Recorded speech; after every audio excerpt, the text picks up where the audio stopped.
Abusia ya muma ha mama kwa bebra so mamuni ama udo biso nsemo a yakekese ne awie yeba na yede ba besom ne kra de asa no pa asa wia asa nwumre ye nse da hunu papa bia na so twedi ampo nyankrompom base ya dom no a o hatam no nkumachi no no nim ne ye ene oye ma ne ma sine osipani bia no aye wie musa na wie ewie ma ye kusu titiro ene ye ne wa santimantem ase sa wo bono ne afomantem ne mu a o tienka o Sompa 98.9 FM sa wo bono Eastia Sompa 90.7 FM and asantimantem ne mpota mu nyina Sompa 93.1 FM so kuta yemu and some doors so awie na poso de osofo a ohoye nkrase ene apapa memu so ahyase mpasetu ewo asantimantem yewra akwasia de wodi kenso de abasobode de ama yewra kwadwo alantremante na yewra alankwadwo tremante kro ya de atugya se sodonfo ye na doma ma na ba be ye mampani a Council of State obegu no ekita wodi abofo de man PP amanyoko ne yewra Richard ahiaba so kyerese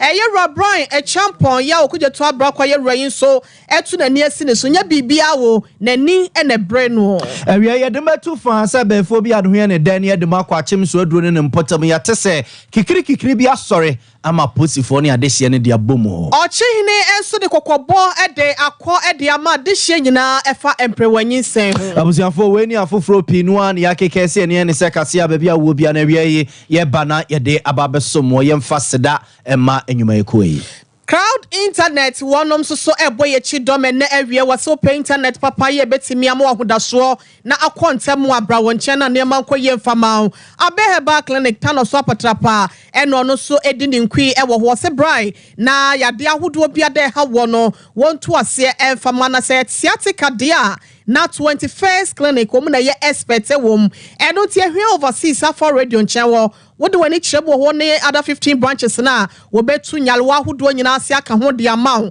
miso free drink any 5G miza eka ho bi anono de ye nei champion na edi baby no na ye ka for de ama wona 3A Herbal Center wonu patre co capsules etimi aka ho awie wonum etam yesi akonkon ama premto brekase no ye de abai bedan wo kaya ho wo Facebook no so Sompa TV Ghana ana Sompa 93.1 YouTube and TikTok no so dijuma Sompa TV www.sompolike.com semni nada ya crew crowd ya kogo ntu kwa na okekenke bi etie bi ede everywhere awie masomfo benu ohene yire mame ekua yeboa esiama enimidin enafe nana ya obo amalibi aboga afi yanko ensem ne mu ankasa emfa emamabusiafo ede mo hyase ede afi wo so afo na hwe my god yenkrase ene apapa mamu hu nsensem yewra Martin Mensa na kosa na tenaye na oyemrase bedwani owo mrase bedwafi ma de hye wo techiman south abaton pesu aso hyase aprobo ewo asantemantam ne nyina eye nwuma mampani na nado danko akufu ado ben ye brudi agu asantemantam ase no a efa yenkrase efa ye papa mamu hu nsensem se beyema atumpo na pejano obano nani ko twewisa no ne ti asantemo ababedi echi no we sene esi ekro enumo na yewra Martin Mensa kosa enani akire oboase abonten so a akwan aban eyie ewo boase abonten so de nani ko twewisi a ne ti asantemo akodi akire eno akire urban park ne edwafofro aban ebro ede egu oboase abonten so nyina yewra Martin Mensa kosa ekokohweye na omo akire se ni nyina eye Ghana Secondary City Support Program jumedie ene nam so masampuntu juma we nyina ekoso oboase ene ne mpatamu mo wontimi ntrankran na womfa hwe sa anema na makwa pro akosiri maba beduru ha tuna mekane dem ho afi ne ya sha popo na se so hwe de we yachi a ye urban park na zenka osumi bensi muni na zenka shase afi na ya shase enya de ye ni je ho HMC ne gina me kunshi yaka we ye dwumadi a oman no hia e da bom bra na okoje bosia se wo hwakiro wo hia ntentem na beduru ana se bosumi nsia wontumi mfa so mo fomu a na me opro okoje bosia na ye den and I'm not happy about this. I've made my point and me kwa de na ye hwese se cost na be chebi mu a ye be hwe na yetu ye ho force ade but me buy a contractor na fi no de asobo form enti ye hwe de besi but ya kiro mu se e wo se omu kwa America na ebre a ya hwere e wo dwumadi hu no omu tumi di hyem na bosome be yensi antam yensatimi card we mo boase man eyisu Observe nti we ayɛ so afɔ hwe yɛ nkrase ne apapa memu hu so yɛra Martin J Mensa Kosa ne yɛte ne nka no na ɛnyɛ ɔbo asenko ɛna Martin J Mensa Kosa ɔkɔyɛ ɔsa so ɛna de kyerɛ kwabere Easter baton pesua so ɛkɔ hwe nnwuma aban ɛyɛ no kwabere Easter ne mpɔtamo ɛmo srɛ contractors a aban ɛde adwuma hyɛ ɔmo nsa kwabere Easter yɛ kwan sɛ yɛ edwa sɛ ɛyɛ sukuu na wɔn mo esie wɔsrɛ contractors ne nyinaa sɛ adwuma bi aban de ahyɛ wo nsa a yɛtwa sika de ama wo sɛ fa yɛ ho adwuma kwabere esine no mpɔtamo no ɔsrɛ contractors ne sɛ nani kyerɛ ya ɔmo so bɛyɛ ho adwuma na ɔmate ɔmo nsa de afiri ho na so abamfa so ɛde ama de hyɛ wɔ kwabere East ne mpɔtamo so na stalls no na ɛkwan so de kyerɛ hɔ a ne nyinaa ka ho as a package under UGD 3 ɛna ɔmo bɛyɛ 4 and 5 but I think say buy the share adwuma yɛkɔ so a ɛyɛ consultants no ɔmo estimation ɛyɛ bɛyɛ 54%. na me also be di mani bɛhwɛ yɛ no ɛyɛ mako manim enti we ma ya rehemu sɛ sɛnea ɛkɔ no hyɛ ayɛ ne contractor na yɛ odi so enti ɛbra ɛso wie we na ɔde ma yɛ no yɛ wa hotoso sɛ nyame adom bibia akɔsa ne ɛkɔ a ɛyɛ uba ultimate nsuo to ɛso ha yɛ busy contractors ne omo workers ɛwɔ site ɛwɔ yɛ adwuma sɛ na medi kan no dwuma die we no ɛyɛ ɛbre da ho ɛyɛ time bound enti sɛ ɛmre no kotia yɛ pɛ na ɛyɛ ahadwen ɛma botaya yɛ de kogina so kɔpɛ bosia na hoden sɛ be adwuma die we no na atosini kakra ba ha de me ba ye obi a wa bia be dia dance sɛ nyɛ so mo yɛ no mo guso mo yɛ 54%. Encouraging, very, very good. It's here anymore say, Umbekona send no more corner. The embassy, a benanti henti, Yakoya na yatiada, na ya de fufro, Observe nti we ayɛ so afɔ fofra ɔhɔ yɛ nkrase ne ya papa memu so era Martin J Mensa Kosa ɔyɛ mrasebe dwani ɔwɔ mrasebe dwa fi ma de hia ɔwɔ Techiman South abaton pesua so ne yɛte ne nken na ɔbɔ na pro wieyɛ kɔ ɔboase kɔ kwabere East kɔ hwe nnwuma aban ɛyɛ no ɔhɔ nom no ɔboase ɛyɛ akrache panian aban krache pania ɔwɔ ɔboase yɛra Elisha adanse bona ɛsoso ɛne aban krache pania ɔwɔ kwabere East abaton pesua so ɛkabomu ɛde nsɛm sei ɛto nsɛmtwɛfo anim ofri RCC Oboase ne municipality edikan a oba be visit here na ye Oboase urban park ana obi abeka Oboase children's park sa na wa ada nkrata so ache yie obi ase Oboase ba be children's park but me adoma fei na ye hye dwumadi no ase ebeboa eyo Oboase me so Oboase a even Oboase municipality ye ni auditorium bia wo ye program abeka say efa nipa 500 ewe chiri ji se bi asoro dan ni ade nti no na esese etimi nya we be fa 800 kraye de ahyehyere ya kase de bi kan 1000 e betimi afa aye se de be event kese bi na dwumadi bi ekoso a e betimi agada ye ho ha se na ye di manaboa individuals bi anso shows ne other programs a amafo person na Adam Kwakufu Ado ne vice president o madu so pa no e na saa secondary city project we o mo ne World Bank aka bo mu a ban na akopesika a ye de ye and Kwabere East ye fortunate say 35 municipalities I Ghana ha say no a yes you can ho a ya benefit ye na hu si ye akwan na ye science so esi edwa kese ye de ama Kwabere man Observe nti we ye abankra chempanimfo mienu Elijah Danse Bona wo Boase na Kwabere East honorable Opoku Ajiman Bonsu Ebusia ye boremu ewo kandifo ne Kofaribadema United Progressive Party UPP amanyoko no yewra akwasi ade wo dike wono so ne die mu na panyi di abasobode ne nsembo hia akọ ede ama yewra alantramaten se wono ankasa na nisuade hunu mapaya owo ede ma omai Ghana no ade a edimu ne yegitum saa so a ebetimi aboa amomen yetimi akonkan ama ne matitru ne adwade hu nsem no etimi ejina brown ede ama yen yewra odike etremu a enroda eda yewra alantramaten wone ade hye nyina hye ye ɛwɔ ɔman Ghana mu asɛnum ya n'ani so ade hunu nyinaa no wɔda na di ɛde ma ɔman Ghana adehyeɛ na emu bi ya wɔbɔ so ɛne sɛ Council of State no ɛne wɔba bɛsesa no na ɛne mpanyinfo ahodoɔ yɛ di ntintiman ya wɔka bi ewom ɛwɔ adwadie mu nsɛm mu wɔnom ɔmo nam kwaadua ne bi atekyema wɔnom so a wɔn yɛ ɛsomfɛkuo mu mpanyinfo ahodoɔ no wɔbɛyi mu anya no nkwa nipa dodoɔ ahodoɔ no wɔba bɛyi mu no waka wɔn nyinaa bɔ mu sɛ bɛyɛ wɔde wɔnom ebesisa abɛdwakuo yadan na deɛ wɔka yɛ ka wɔn sɛ adwadifoɔ no wɔbɛhwɛ na taxi anasɛ toɔ ya wɔtua no efie mmienu so wɔba ɛne wɔbea ntua toɔ wɔakɔfa nneɛma abɔ ɔman Ghana mu asɛnum no wɔbɛyɛ ne saa sɛ bɛyɛ adwadie ho nsɛm ɛne wɔn sikasɛm na ebɛtumi agyina yie ama ɔman yi yɛtumi agyina yie. Jamatin yedua ɔse yɛdi kan no 2 years spare pass magazine for amutie ne ɔma mu ntua taxes on spare pass 2 years afei Jamatin say wɔn mu tua duty no yɛde dollar na wɔkema yɛ ni o eti every week a dollar consider duty so cost no also be peg no hedge dollar e port eti 6 months bia no we be tua duty we tua say the same quantity of goods now dey ba any the same item we be tua duty sa then to duty sa for 6 months near review now another 6 months sa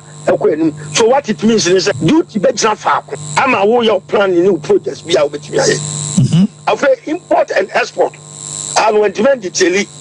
Uma foreigners who can yama baby no ye baby system ama womo and the manudo how carbon value also to your own export so that we can balance our trade we export to some more and that's the only way I bet me to stabilize the economy no na depreciation of the city no ya truncate ave alanta matin say kaneno ade we dey shebe papa na muntie ni kaneno na we export eko abochira sika na we dey export no value no emu 50% also dey back to Ghana in dollars through Bank of Ghana eti na Bank of Ghana nya enough forest at the back you see every 1992 besin ne samla Roma sesano eti capital flight no kwa ne ko obia so da obia ebeton yama no assets cannot the call okoya export no aye offshore banking of fiscal magana it is dollars across a flow by a system no e ma ebebu e ma depreciation ni jaye no exporters no e de kwa omo fiscal maybe bibi to say Newmont Ghana Limited she go do do e free Ghana kwa buchi let's say half of the money in Saba and can there so we can say na ba ko pe na mabo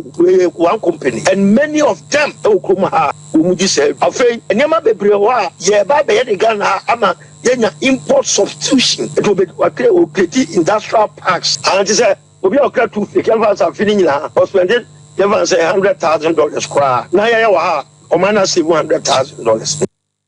Yera akwasi adai odike kofariba ne 24 de ma United Progressive Party ya ene wode ne ho akwadon afrafranto amanyuko ene ekuo nkaye ya wonoma dom ye Alliance for Revolutionary Change no ne ene ekokotie ye no abuzianfo afrafranto semi ya yera lankojo kirematen bobo ne ni so de hunu so ede akire Ghana ma de hye enra no wo kire se so domfo ya dom ama Ghana fo ya da tumi amana be ye mampani afia ye kwakuwrem no ekra ade obene se Council of State no a ye wo se omo ena mampani eye bibia omo entunufo no ofi se ne baby o my God ye nyina ba bedo na so amamfa so amamaye eno nti ni ko no ndo yonkobegu no na ogunu a na okwakote eye basumko ene abegyekuo bi a omo ebe semrase bedwa ye benya mpanimfo omo oduro na omo osue hunu na omo eti baby a omo edwene edimo man ne sense ye benya Council of State ya omo tuma mpanimfo na ensi da se bia mampani eye bibia omo etuma mpanimfo se bia de somesi ananso obentene amampani pesa wo ye no efisi no ye adwene nyeye na de bia se omo efo mampani so fisi Council of State no emfa so bia amaso yentie yera alankojo kirematen enchechemu a wode emayen abolish the Council of States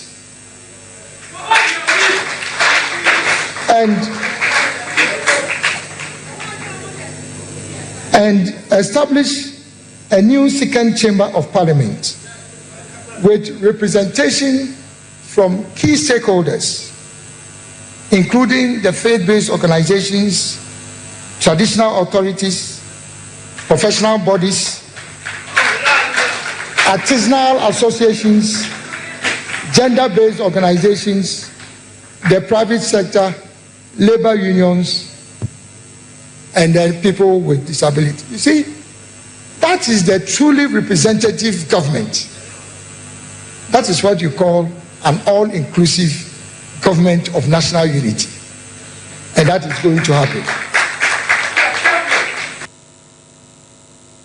abusuafo nti weye ayeyera alanko jochre matin wono ene jafa franto movement ni nyina oye pene kwanchefo da no na eno obobo ne nisuade hunumu so ede ekire na nanke ehwe si ebekwa amano so nanke ne Dr. Isaac Brakon oyobi a wabiri ye pa ewa amanyusemu a osaso kire ho ade ewa University of Education Winneba nanke ne na akakodi hu nkomo ne nso ye toto ahoma no awiei wonye so yento aso na ebresem woje so ene no akakodi nkomo na sayada eni abone de ro e de akyeremu se senate adwumayefo anasa won mo okra won sika kakwa akra ewo ho no won mo japade bia ye hotel no abetifia bato mpese ya so mra hyebedwani ye ro Brian e champion wo kyerɛ sɛ wode ne nsa kwa akɔka bi ne nyina ne sɛ wo tobi e de afiri mu na no na North Tong mra hyebedwani ye ra Samuel okujeto abrakwa edi edomo anim ya wonum so atwin protest editi ampanyifo na ye ka se ya no eyade ampanyifo ahodo na no ene de wano ato sa ensemi bimo sede wo hu asem ne fa e wo benkum so ene nifa so ekire ne animu nyina no ebinom akira wadwen ede afa ho na ekita hode abofotene ede ma MPP so kokokwa amanyoko no eye Richard Ahiaba wano so ede nsem watodwa ekire se Yera Brian e champion ne ho ya hyi ya kyase Yera Samuel okujeto abrakwa wo ka ne semeto hye ne so benkum ne nifa ne nyina no enya se wo pega na man ye no wagye agapade bi dia ma my Ghana de show ne mo no akasa ne tiri mo pɔ ne ya wo edit Yera Brian e champion no eno nti ene nam so anei wahura di kan ya wose ye mo ye nsem no fi se wo ko e de agye wo my Ghana no Yera Richard nsem no ne do so pa make propaganda we in a better because senkaye no prepa say any sefo and I say bra ku je to abra say bi o abrante nyina ni na bakosem Ghana ha we school nyuma ben why experience ben wo enti am pedifo kukuda e wo ho a moye director generals owo Smith and a board wa him pedifo aye nyuma Ghana aye ndi mo bobre manage ade na sebio area owie school and then china yi wo je djuma bia be fufu bia politics na odidi mo na wo no na woni side me emu echi omo a mo dia bo brasa edu na ya bo mapa so mo ko cha bo so hwe ne ye titiri djuma enti wo hwe ta se wo nyina na o ka se ni ana kire se politics and then is for ya enti we omo wie we ya mo kwa sa fufuro so they crop near that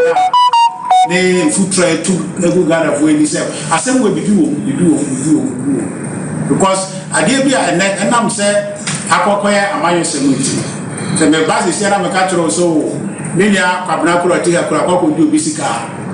me gina and for any say mo be ka mo be tro ma kwakoka because asema me ka tro ti mo be take na mo do it your strategy ni say omo the science and some way remember asem ya oba ye your kai say state capture MPP ya to ton wade amaye ho but ye nyina ni mabakosem Ghana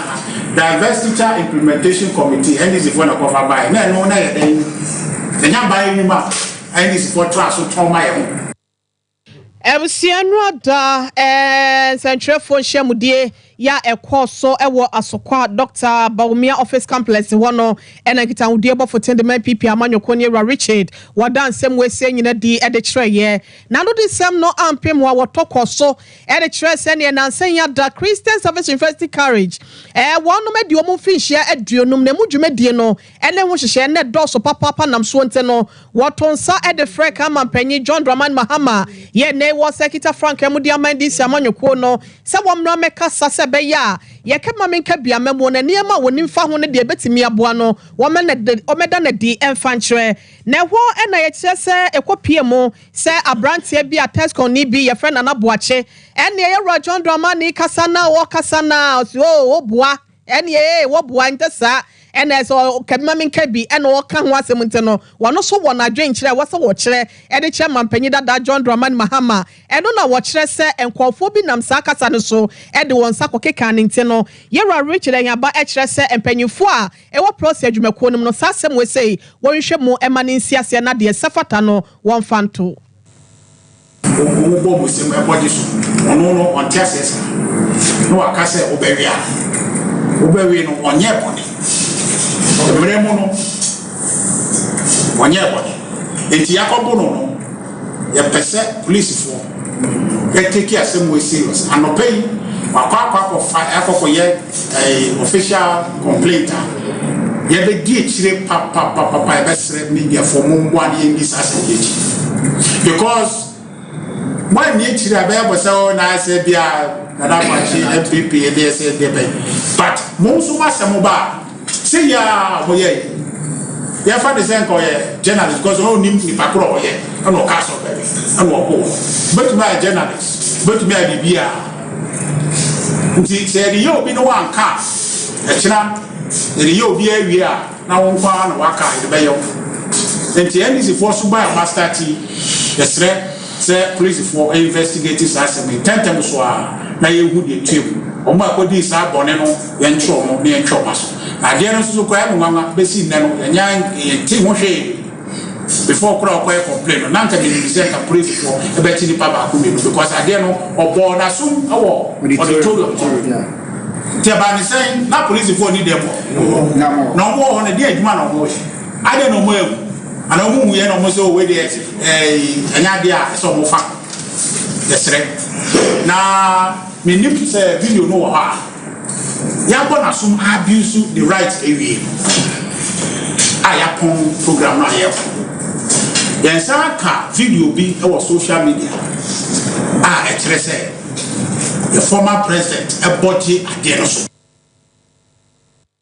Ebusia ni ayete nenken wono enkita wode ebofotene edema MPP wosukokokwa amanyoko ne Yera Richard Ehiaba ene ne din. Ebusia for ye to aso na ye demo akọ my Ghana sikasem na enche bia ena osofo hwe o menye sikasem no ntoto so Yera eye Mohammed Amin Adam said de kotudwa ewo eya bruchimem wabra na onega na made she bi no machia e London abonte so no obobon sam so e de ekire o my Ghana sikasem de gina entutu aban no eye se beye na sikasem ne bekoye ye nuanom o mo wa kwantuo mu a o mo bepeso o mo de nema bebo maye mo o mo beduru temane takrade habo a duty a o mo tua o mo esu hu bebrebe no enema aban eye se be na sa nema nyina beba fo mama o mo enema o mo de beba no o mo betiman ha wunum no na oboboso e de ekire na emu a ena ode kotu dwase ene ohawa oh my God, sikasem na mu ababi abefa bia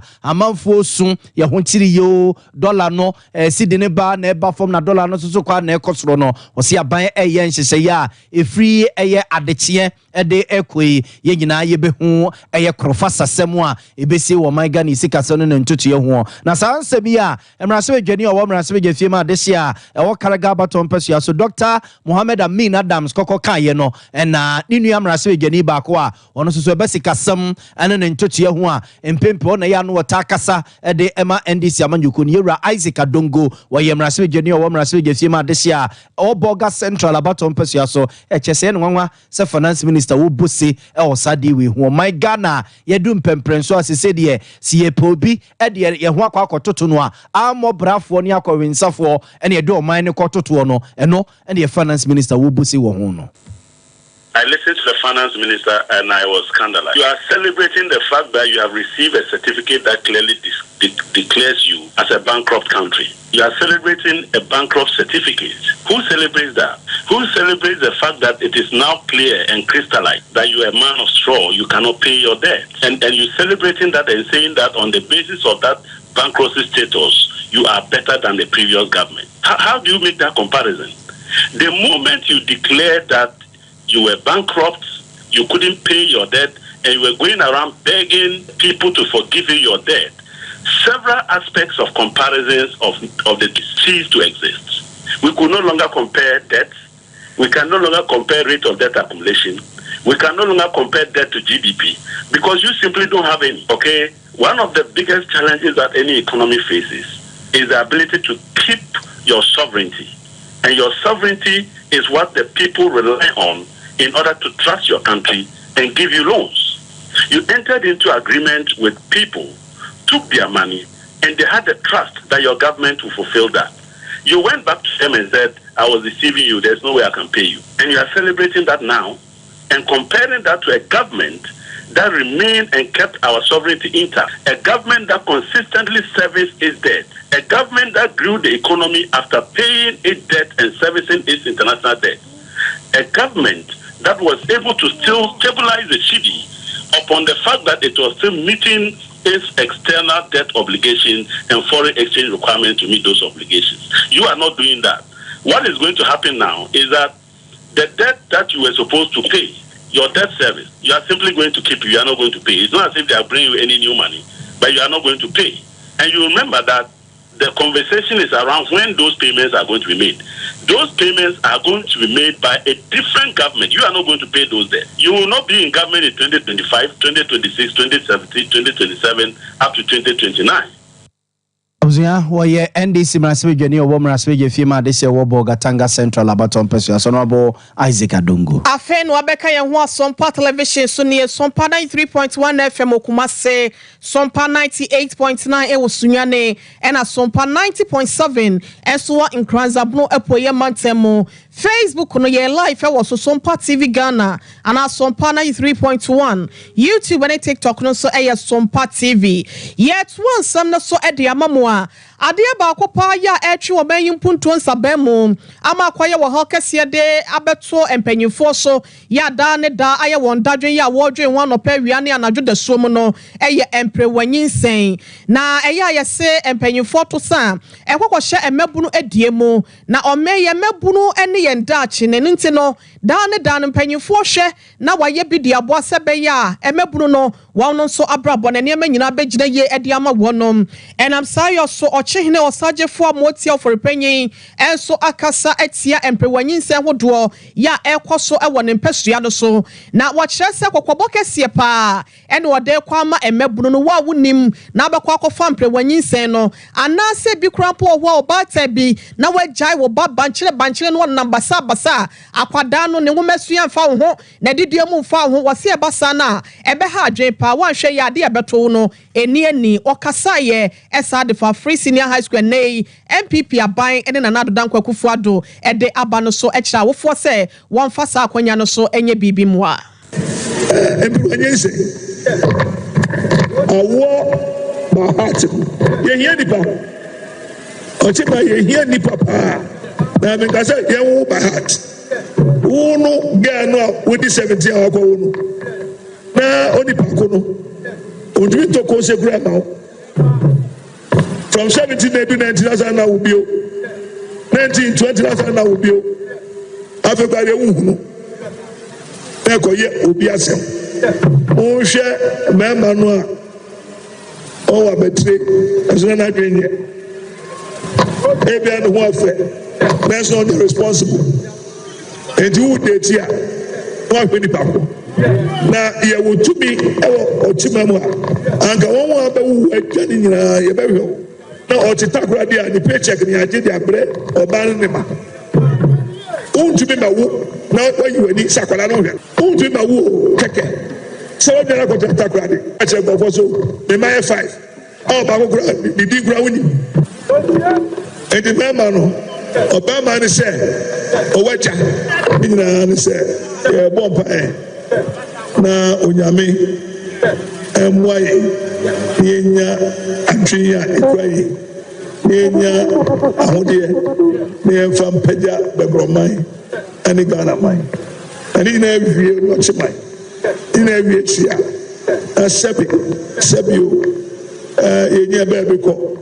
akoda bi etubo ndi se osade fu mo tie penso ana mesuku aye from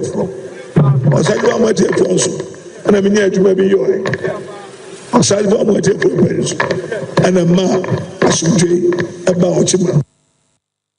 Chim ebua kwa nananom atankonwa bedwansa ase so ohe popo ya wote adwa so de ma wonom osagefo amotio foripanyi na yetie noina ne nsem ne nyina no wode tudwa wa bra nananom hemfo ne adehye ya wonom ewo benku fekuo ne mu no na wonom edi dwabodwumedie bia woto nsafre na wote adwam no wada sansem wese nyina didi kyereye abusanfo eguso ademu wapoe mantam na yedemo ko achim suadru yatete se ahensem bia sore wo achim suadru titiru ne kro bia se efre ne se achim bosome ye wo eye brim south abato mpesua so ewo poe mantam na yese adehibusua ewo achim bosome ho no akwa akosi hene na posife wo achim suadru fi se ekwan adehibusua ne fa so eye amamre ne amane yesi hene no na nye ne kwan so na nye mra kwan so na nye ne nananom agye atum no enu nti kikira sore ewo krom ho no a aposifo ne eye achim bosome adehibusua no ede abom na abrewati a owo eye adehibusua nim ewo achim bosome na kwatema ene edi nkoma a ochekire yabakosem ene die nti a wo mo esi sa hene no krom ho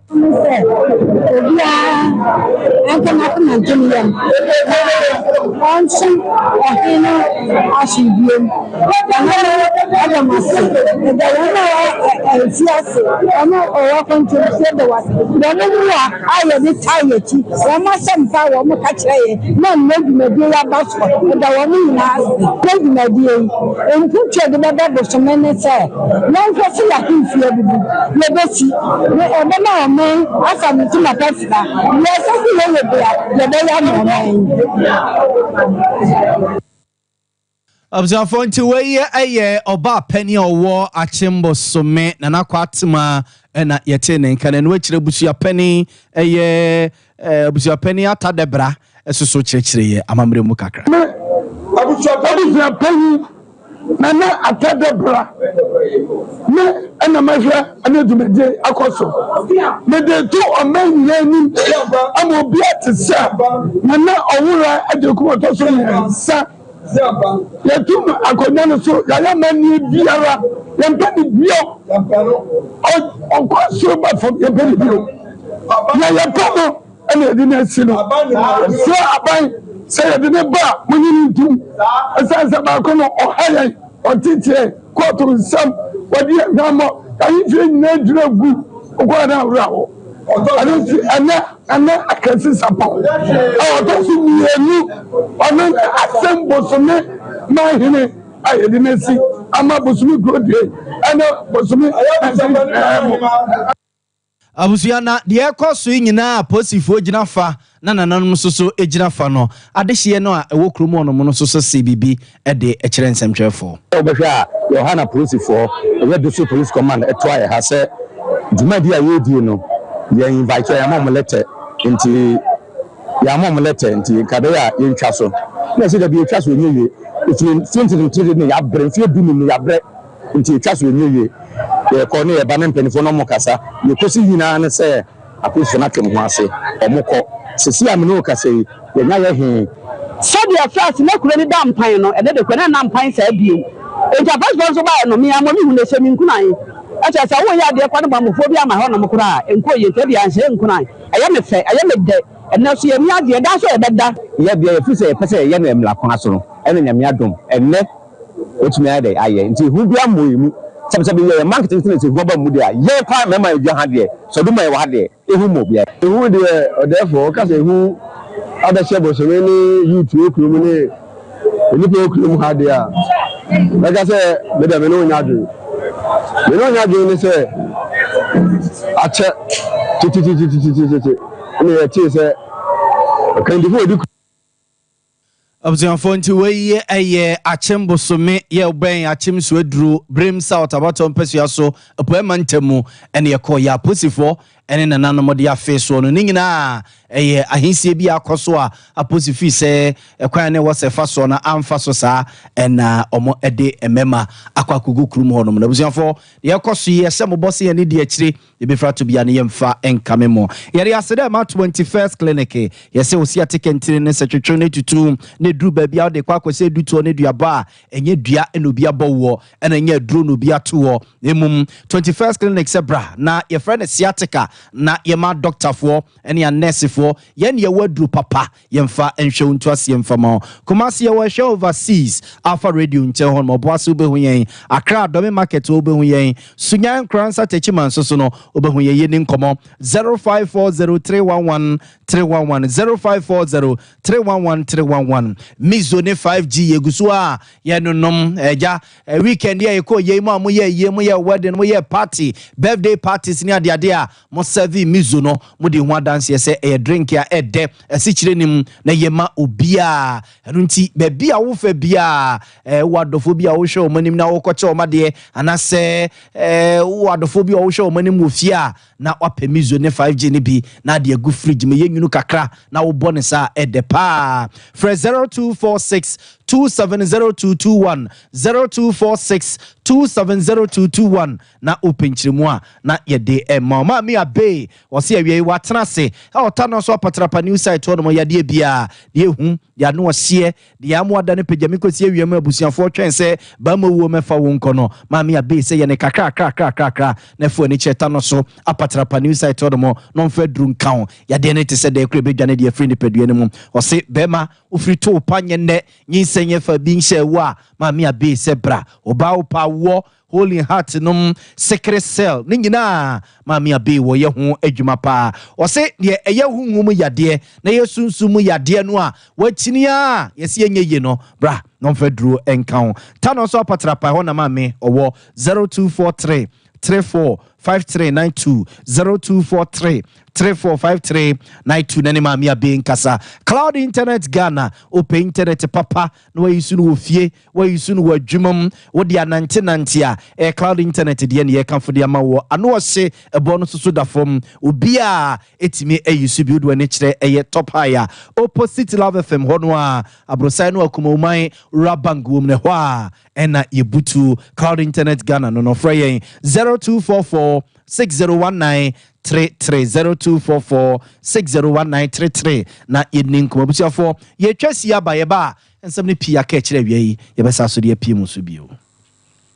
21st clinic aye sciatica expert sciatica no o nerves na wo to ase na fa wo siremu na fa wo nansia besi ase ho no se ho techima eno ene ye fa ne sciatica na etimi bubu o to ase ka wo se dwe wo sirem wo je wo ba bia enye na eno na 21st clinic ba ye adwuma pa wo mu ye ntia baso bo ma gye ne wo Ghana ha ene amono ne enyasem ketewa Womuji international awards ahodo womuji local awards ahodo na anu nso na womu be the only sciatica research and treatment center in Africa bibrim hano ebi ni baby a gise 21st clinic nkwa womu de bibiduro ene besa o yare no masa de machine aka ho eya yare sabia yare bia wutimi de ko ne mama de ba ko a woma gidi womu pa no eye sciatica ena stroke nso de kwa diabetes ne hypertension ne ade Ghana ha ba bia womu ho 0540 311 311 0540 311 311 That's a 21st clinic. Woman is sciatica expert.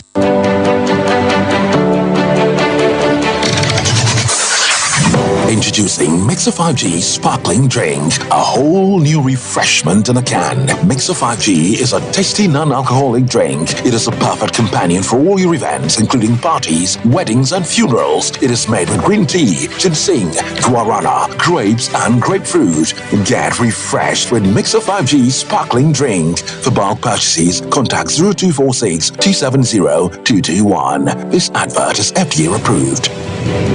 Brakasa ye duabon waso a ne dwumedi wo nipadua biara pomden ene na brabo mu ne hienye pa enye brakasa nko nuaba ne haban bi te se ko nsusu a abonwono ne dia akeka ho no kura enwanunu ahodo a ekwa animu yi ankasa brakasa ne sa nuaba yi binom ne akeka bobudi afa abefo kwan so a ye de aye brakasa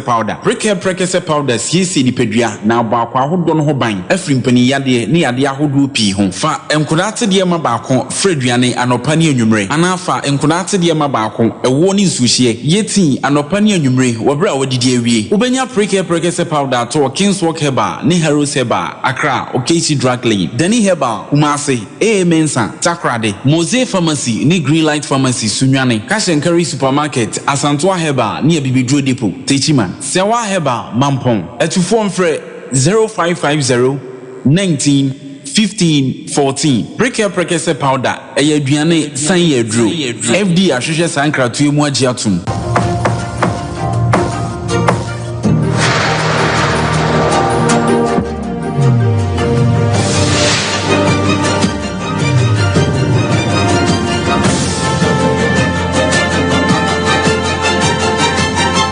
Sompa TV, Emma Aketiapa.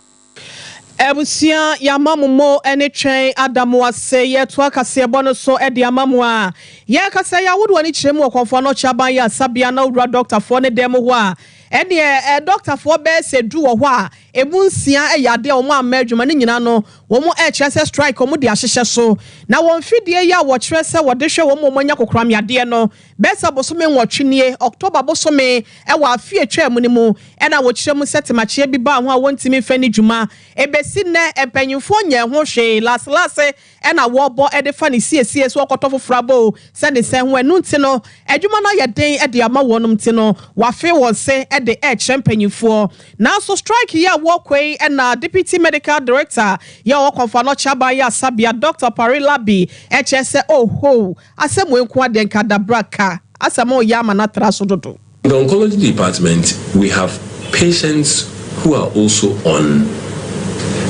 chemotherapy, hormonal therapy. So some patients are there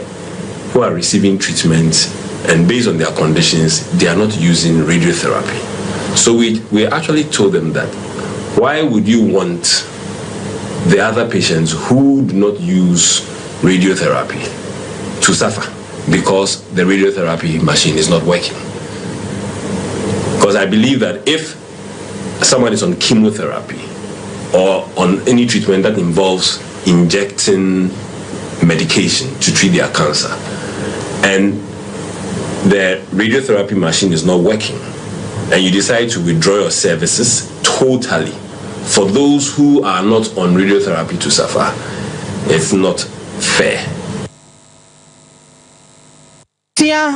Na chese Dr. Penny abedi echre ya wodo ani chemo konfa no chaban ya sabia wodi dwuma e wo Dr. Opalabri ene ekokotie no no abzafo ye demo ekobanda abonten eso na nananom ne adesia e wo banda wo no mafahye bia fibia ene brano mo die nam so e ma banda heritage council mpanimfo e de adesre eto eye nananom ne adesia e wo banda ne mpotemu onim se omomo omani enku omoma ene nkwada no adesua ho pa no na ebeboa sense yebetoduku yebetontuma yebeto bage ne atompa da bia no yemieni ekoye manadesua ene o made kire ho a ebeboa Alhaji Bandex ene ye chairman da Banda Heritage Council no na futuo enie de bia me kase ka futuo edika biara obeye bia ma education edubone ida sa paramedic school sa normal school here education mo say abai in matters remember we be say o kwa kutia o ba school fees tembia no ba sa de do tira we educate akala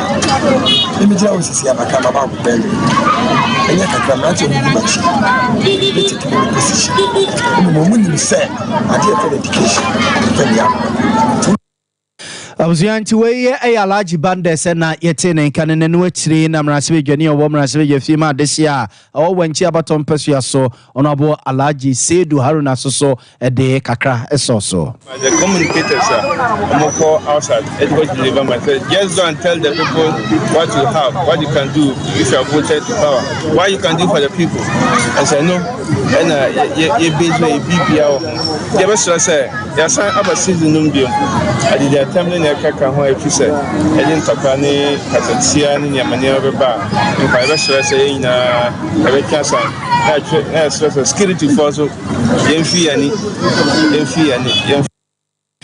Abzafo nti weye aye emrasebe dwane obo mrasebe je fiema desia wo wanchi abaton pesua so ne yete ne nkane no akiri Alhaji PMC wono ena eye president ma Heritage Africa ono soso de afutuo ekoma mrante de mabawa no se afi ye kwa koto aba hwe obi amfa sempo ane nkapre bi amero se koye niema ensem fata sade no emwa okwan bia so ntu bia entwene ho mfiri ho sempo nkapre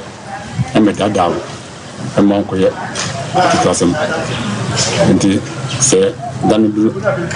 sɛ ɛyɛ sɛ ne fitiɛ ma dane duru a wokɔ a wokɔgye wo krataa na wɔto bɔsan kɔhyie ɛnya ɛnduru nso sɛ ɔsɛ amanfoɔ ɛkɔ akɔyɛ campaign a obi a wɔbaabi a wɔpɛ obi ntumi kyɛ obi baabi a wɔpɛ wone no nkɔ awɔkɔ a mankɔyɛ atuturasɛm abusuafo nti wei ɛyɛ banabɔnten so ne ɛkɔ yɛ Alhaji PMC president a ɔda Heritage Africa no ɛna ɔno nso so yɛte ne nkɛ abusuafo yɛde ani ɛkyerɛ mu ɛwɔ ɛyɛ Kwabere East Kropon no emu na Asante Mamponkro tunkuma mienu bi ya ɛhyɛ mu ɛwɔ hɔ no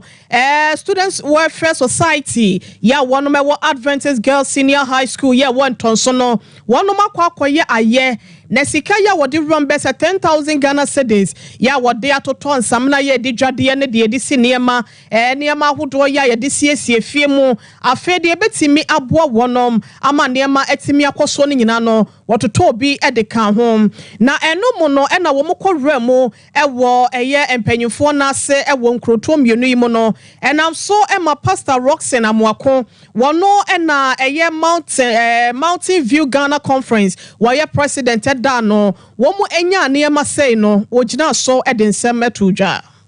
so Adventist girls and also Omaba yati so mienu ha buru so ne wura so elele Omaba say enoma agite omo de bre community no omo de yama asora yati fofo no o ya de yi pa ade ya bo Omaba so yi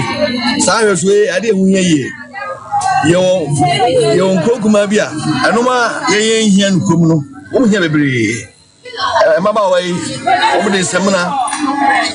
tiro ntade bi e watch no mebre aba e che bi wuraso e be che bi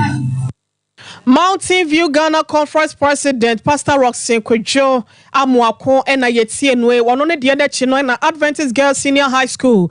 welfare president Madam Dorothy Sewaba wono so ekre kakra edita ekre Sewaba, a student of Adventist Girls Senior High School and also the welfare president. And we are here to donate to the poor and the needy. For Jesus Christ, we should give it to the poor and the needy, and He will bless us abundantly. So please, we are pleading on the elders' behalf, pastors, those who can contribute to our donations here, so that we can give it to the poor and the needy. And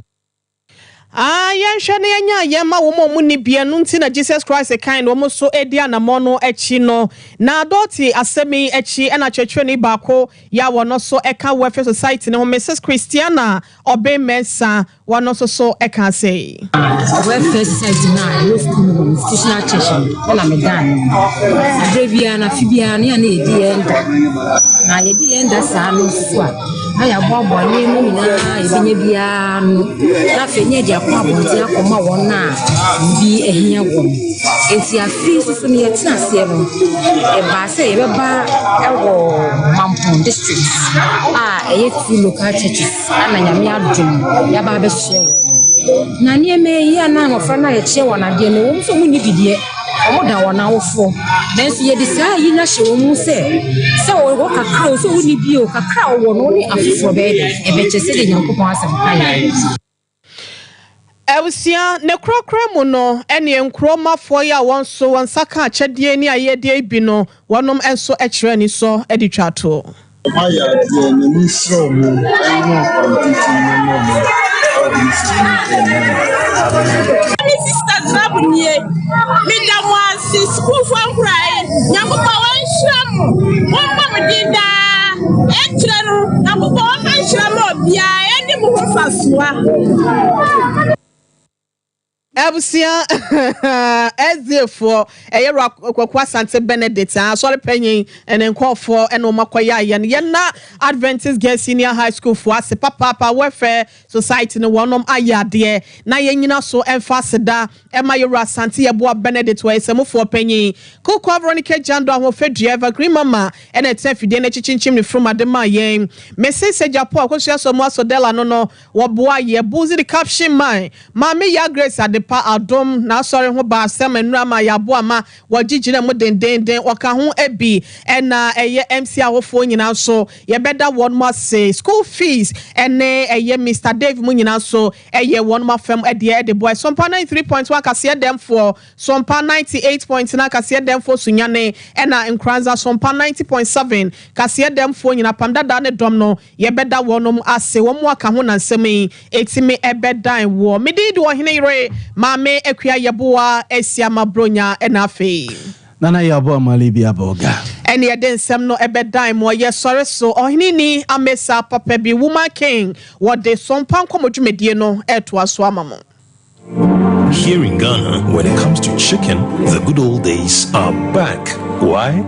Because Boris B's Chicken, BBC, is here. Yep, give your family and loved ones Boris B's Chicken. Fresh, tasty, delicious. Boris B's Chicken is produced right here in Ghana by our cherished poultry farmers with support from the Ministry of Agric. Get whole frozen chicken, gizzard, chicken feet, chicken neck, and chicken liver for those special family meals, buffets, picnics, funerals, and all restaurants. Get Boris B's Chicken. It's halal, so everybody can enjoy. Wherever you are, call Boris B's Farms hotline 05-444-444-53. Ask for our branch that is closest to you and come get your chicken. Boris B's Chicken.